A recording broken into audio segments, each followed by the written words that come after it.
Good morning, I'm Harley Schlanger from the LaRouche Organization with your daily video update for July 24th, 2025. I have an extremely important update for you today, which gets at the intent behind Russiagate, which is being exposed now by the work of Director of National Intelligence Tulsi Gabbard. The response to the release of the declassified files on July 18th and then again yesterday tells you what you need to know. There's hysteria among those who promoted the Russiagate story. There's not much reporting of substance in the mainstream media. Those who are commenting are repeating the lies which were exposed by the declassified memos. And the absurd explanation that Gabbard's doing this to protect Trump from the release of the Epstein files just shows you how far removed they are from reality, to think they can keep the truth from the American people. Now, the release of these files exposes the most dangerous conspiracy theory, which is that Russia and Putin intervened in the American election in 2016 to elect Trump, and it was not the American voters who did it. The Russiagate theory is that there was evidence of Russian cyber warfare operations against U.S. elections, including the hacking of the Democratic Party computers, the Clinton campaign computers, and so on, to discredit Hillary in order to elect Donald Trump. The explanation given was that Putin wanted to sow discord in the U.S. population. And the assertion was that this was the unanimous conclusion of all U.S. intelligence agencies. Now, the first release by Gabbard shows that there was no consensus in the intelligence assessment.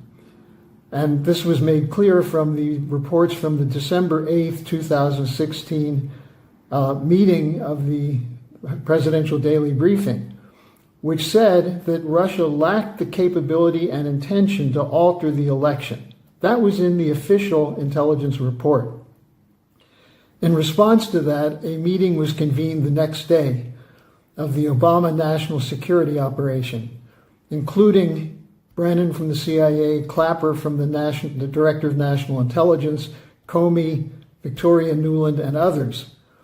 And they decided to suppress the December 8th Presidential Daily Briefing and instead to put together a new assessment. This new assessment was released on January 6th, 2017, presided over by Brennan and presumably Clapper.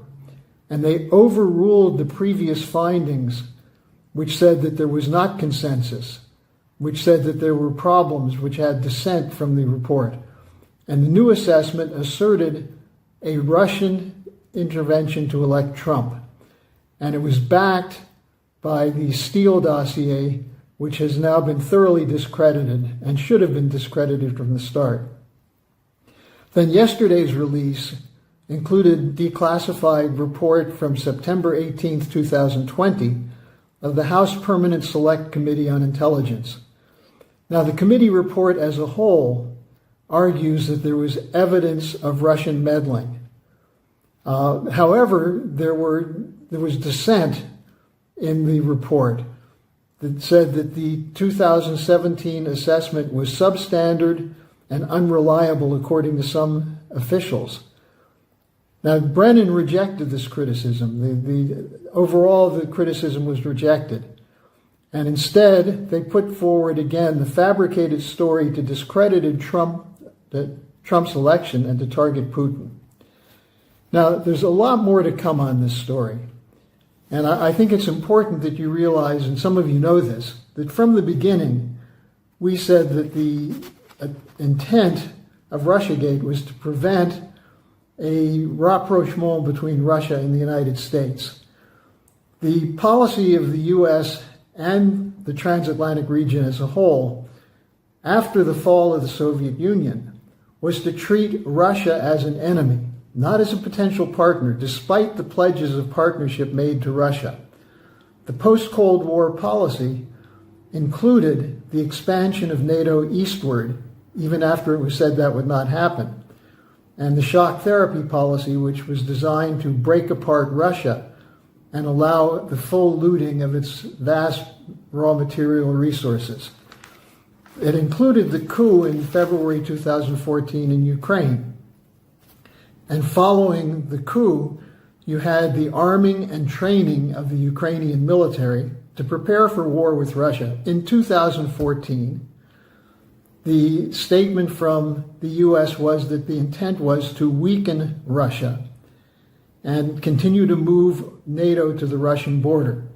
Now, also, don't discount the possibility that the fear existed that U.S. policy as an ally of ISIS and al-Qaeda, which was the policy of the Obama administration, would be exposed by Trump and show that the terrorism that was tearing apart the Southwest Asia was a part of a geopolitical imperial policy. And in fact, as Jake Sullivan said in an email to Hillary Clinton, ISIS is on our side. So the whole post-Cold War policy of weakening Russia, of imposing a unipolar world order, of a U.S. hegemony backed by weakened Europe, that was the policy that is exposed in these documents that are being released. Now, this is bigger than Obama, and this is what I'll cover much more tomorrow. But virtually every aspect of the fake intelligence behind Russiagate was manufactured by British intelligence on behalf of City of London oligarchs in an alliance with their allies in the West, the New York Wall Street banks. The intent was to defend the unipolar order, which was coming unglued at the end of the Obama administration.